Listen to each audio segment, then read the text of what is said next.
May mga batang 90s ba dito? Kamusta kayo? Kamusta tayo?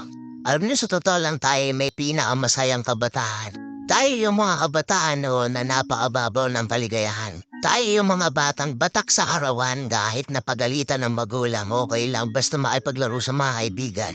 Di natin alam kung ano yung teknolohiya. Di natin alam kung ano yung cellphone. Di natin kilala si Coco Melon. Kontenta na tayo sa mga laruan natin at sa kung ano yung meron. Tayo yung mga batang halos makompleto natin lahat ng laruan sa Jollibee at McDo. Bumibili tayo ng tig-pipisong laruan baka sakaling may laruan dun sa loob. Naalala nyo?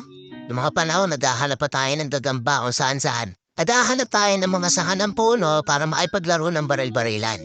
Kukuha tayo ng gulong sa tabi-tabi tapos pagugulumin lang natin kung saan-saan.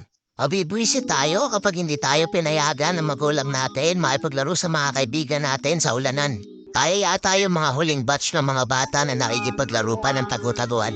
Totoo lang, di ba? Real talk. Tayo yung mga simpleng batch ng mga bata.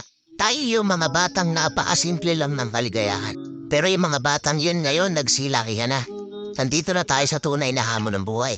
Yung struggle natin ibang-iba. Pero mantataka ka, yung mga bata ngayon iba na rin sila.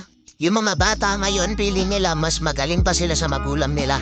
Yung mga bata ngayon nagre-rebelde agad kapag hindi na pagbigyan yung mga simpleng gusto nila. Shoutout sa Kapatas TV.